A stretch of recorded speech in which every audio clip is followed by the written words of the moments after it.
ഓരോ പിതാവിനും ഓരോ ഉമ്മക്കും കടമയാണ്, ബാധ്യതയാണ്. അവരുടെ മക്കൾക്ക് പഠിപ്പിച്ചു കൊടുക്കൽ, ഭാര്യ മക്കൾക്ക് പഠിപ്പിച്ചു കൊടുക്കൽ. ദീനിൽ ആവശ്യമുള്ളതെല്ലാം പഠിപ്പിച്ചു കൊടുക്കണം. എനിക്ക് അല്ലാഹു ഒരു കുഞ്ഞിനെ തന്നിട്ടുണ്ടെങ്കിൽ ആ കുട്ടിക്ക് ദീനിൽ ആവശ്യമുള്ള മുഴുവനും പഠിപ്പിച്ചു കൊടുക്കൽ എൻ്റെ കടമയാണ്, എൻ്റെ ബാധ്യതയാണ്. നമ്മൾ ചെയ്യുന്നുണ്ടോ എന്ന് നമ്മൾ ചോദിക്കുക, മനസ്സാട്ടോട് ചോദിക്കുക. ينبغي أن يعلم أهله ما يحتاج إليه في الدين من أحكام الطهارة والحيض والنفاس ويعلمهم ويمنعهم المنهي عنه. തടയേണ്ടത് തടയണം, വിടേണ്ട സ്ഥലത്തേക്ക് വിടണം, തടുക്കേണ്ട സമയത്ത് തടുക്കണം, തടുക്കേണ്ട സ്ഥലത്ത് വെച്ചുകൊണ്ട് തടുക്കണം, ഉപദേശിക്കേണ്ട സമയത്ത് ഉപദേശിക്കണം. ഇത് ഫുഖഹാക്കൾ എഴുതി വെച്ചിരിക്കുകയാണ്, മഹാന്മാർ എഴുതി വെച്ചിരിക്കുകയാണ്.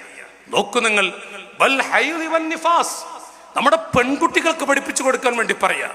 ആ പെൺകുട്ടി കൂട്ടുകാരുമൊത്ത് വാട്സപ്പ് ഗ്രൂപ്പിലൂടെ ചങ്ങാതിത്വമായി ഞാൻ ഇനി കല്യാണം കഴിക്കുന്നില്ലെന്ന് പറഞ്ഞ്, അപ്പൊ നമ്മൾ അഭിമാനത്തോടെ അവന്റെ മോള് പഠിക്കാണത്രേ, എൻ്റെ മോള് പഠിക്കാണത്രേ. എത്ര അഭിമാനത്തോടെയാണ് ഉപ്പമാരെ നമ്മൾ സംസാരിക്കുന്നത്. ഏത് രൂപത്തിലാണ് പഠിക്കണം. നമ്മളൊക്കെ സ്ഥാപനങ്ങൾ നടത്തുന്നവരാണ്. എത്ര കണ്ട് പഠിപ്പിക്കാൻ കഴിയോ പഠിപ്പിക്കണം. നമ്മുടെ കുട്ടി, ആൺകുട്ടികളെയും പെൺകുട്ടികളെയും പഠിപ്പിക്കണം. പക്ഷെ ദീനും